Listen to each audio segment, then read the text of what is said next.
like that, but you could also say, well, an actual prophecy would look like that way too, right? No, actual prophets don't add themselves 1,800 years later to the text. Any Jew reading the book of Matthew would say these are clearly the apostles. Welcome to a powerful and thought-provoking debate where Jay Dyer takes on the foundations of Mormonism in an epic showdown. Joseph Smith versus Jesus. In this heated discussion, Jay examines the teachings of Mormonism, challenges its claims, and contrasts them with the person and message of Jesus Christ.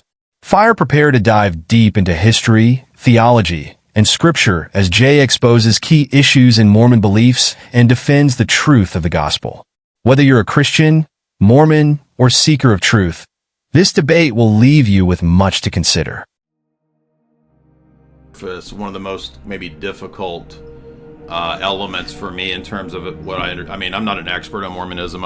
Over the years, I've done a decent amount of research. I've read Talmage, one of your systematic theologians, and other kind of older texts from Brigham Young and Joseph Smith, and Doctrine and Covenants, Pearl of Great Price, various sermons that Smith gave over the years. But I think one of the most difficult things for me to understand is the added sections where Joseph Smith added about 13 or 12 or 13 verses to Genesis 50, which included himself being prophesied in the book of Genesis.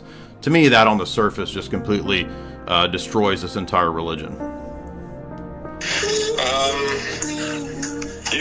The Joseph Smith translation was not necessarily intended to be like, oh, this was actually in Genesis,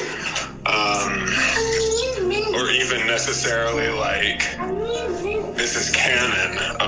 Okay, so I can add to the Bible and present it as if it's a prophecy. I mean, you understand these verses are intended to predict and prophesy Joseph Smith. You absolutely can, and this is something the Book of Mormon talks about, where Nephi is reading in Isaiah, and he says, well, I read this and I liken the scriptures unto myself. So he tries to find himself in the scriptures and let God teach him new things about himself or about God from the scriptures, rather than seeking a strictly are you aware of the way that, for example, Muslims do this with Muhammad in the book of John or in Deuteronomy, that those passages are prophesying Muhammad? But they don't necessarily. But we don't use the Joseph Smith translation as evidence. It doesn't matter whether you use it now, because it's evidence of a con man. He's a fraud. You could say it like that, but you could also say, well, an actual prophecy would look like that way too, right? No, actual prophets don't add themselves 1,800 years later to the text. Any Jew reading the book of Matthew would say these are clearly the apostles retroactively reading prophecies about Jesus Christ. No, not at all. Totally not true. Number one, it wouldn't matter what Jews say, but that's not at all. That's the argument Jesus himself makes, not the Pharisees. It's Jesus saying that these Old Testament passages predict me. Totally different than retroactively saying 1,800 years later, the book of Genesis, which actually is thousands of years later, retroactively, the book of Genesis predicted Joseph Smith. That's preposterous. So Jesus saying 1,800 years earlier, Moses predicted me. Are you aware of what the Gospel of John says? Jesus doesn't just say those books predicted me. He says, I spoke through those prophets. Sure, yes. But no, that's not the same. What did I just say? What did I just say?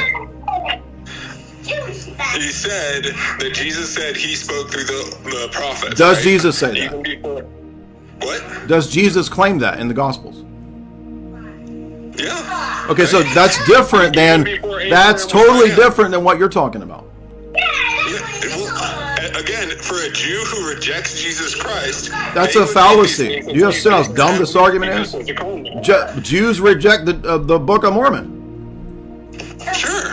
So what the heck does Jews have to do with anything? That's a stupid argument. That's a dumb argument. What does Jews have to do with anything?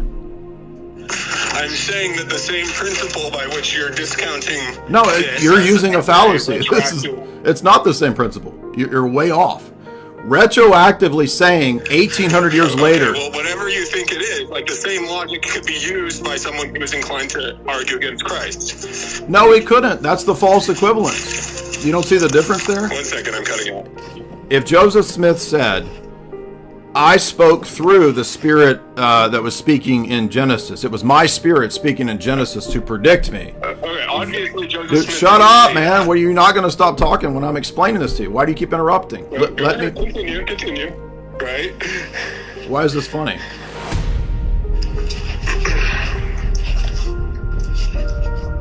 I'm hearing you out. Yeah, but you're giggling. Why are you giggling? Are you giggling at the idiocy of Mormonism? Snorting at it. I mean, I would be giggling too if I was a Mormon, because all this stuff is completely stupid. So again, if Joseph Smith said, "I am speaking through Genesis," that would be obviously all right. If you don't stop, I understand. if you don't stop talking over me and interrupting, we're done. This is so stupid. You want to call back in and try to get a better connection because I think there's a delay. You're welcome to call back in and try again, but it's just I'm not going to talk to somebody who talks every 2 seconds when I start talking. No, there's not an equivalence between Jesus saying, I spoke through Moses. All of the revelation in Genesis is about me because I was the one speaking through all of those texts. Peter says it was the Spirit of Christ that prophesied through the Old Testament. That's not the same thing as Joseph Smith saying, I'm going to add verses to the book of Genesis that predict me. That's a totally false equivalence. It's so stupid. What an incredible debate. Jay Dyer boldly tackled the key differences between Mormonism and Christianity, shedding light on the core truths of Jesus Christ while challenging the claims of Joseph Smith. Speech Balloon, we'd love to hear your thoughts. Did this debate challenge your perspective? What stood out to you the most? Share your insights in the comments below.